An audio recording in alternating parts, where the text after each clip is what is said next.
When a loved one passes away, families face an immediate overlap of grief and logistics. Within hours, phones begin ringing as friends, church members, and old schoolmates reach out to offer their support. A modern Ghanaian family is rarely confined to one city. Relatives in Kumasi or Accra are often coordinating with siblings living abroad, meaning that the desire to help arrives simultaneously across multiple time zones. In Ghanaian culture, this support often takes the form of Nsawa, funeral donations.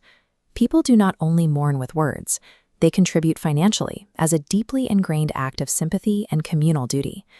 While this generosity is given with the best intentions, the sheer volume of incoming support creates a sudden logistical burden for a family that is already trying to process a painful loss.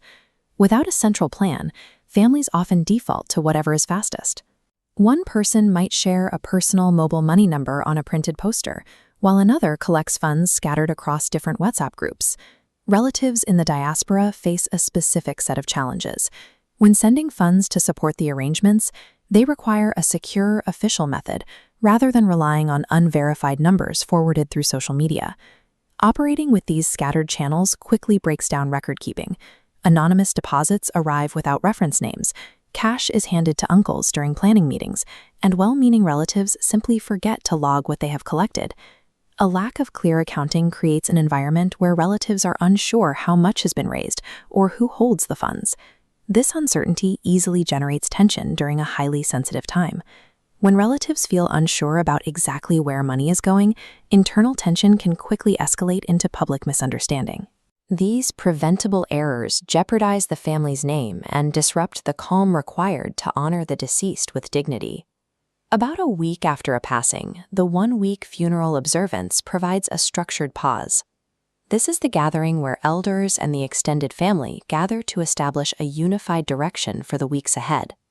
The first practical task is establishing responsibility. The family must agree on exactly who will coordinate the funeral, speak with church leaders, and handle communications with the diaspora. With leadership in place, the committee then begins discussing the timeline and character of the funeral. They look at availability for key relatives, venue options, and whether the event will be a modest family gathering or a larger community service. This gathering is also the proper forum to discuss funeral costs.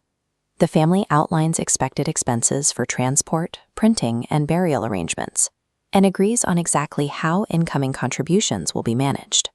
The one-week observance serves a dual purpose. It creates a space for shared mourning, but it also establishes the operational blueprint that keeps the family aligned and prevents miscommunication as the actual planning begins. To handle donations responsibly, the family needs to appoint a specific, accountable team.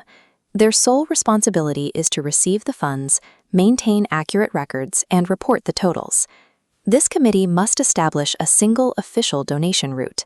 Whether they choose a dedicated bank account or a specific digital link, that exact channel is the only one that should appear on funeral posters, pages, and announcements.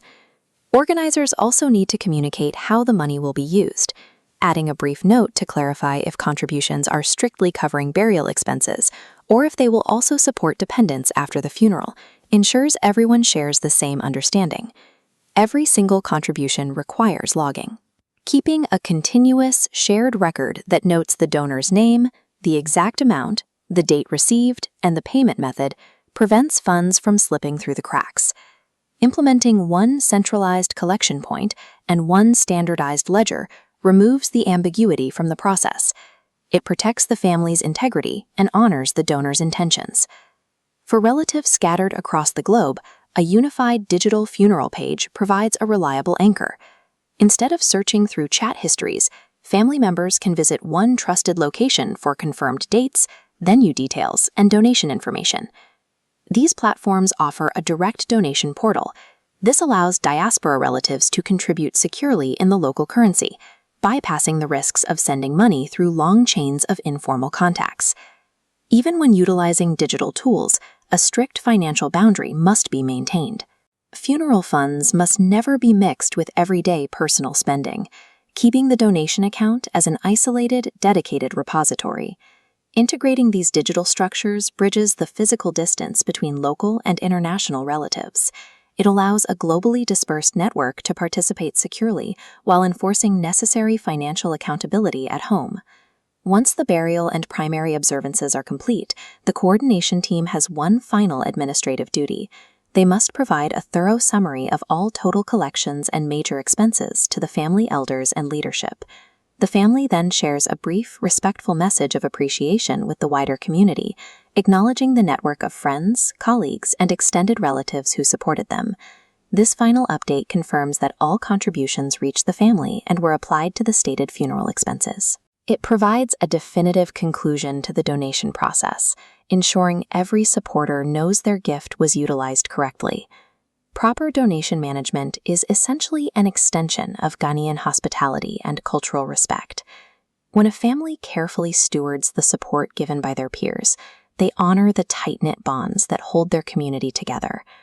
By organizing these practical details transparently, families remove the friction from the funeral process.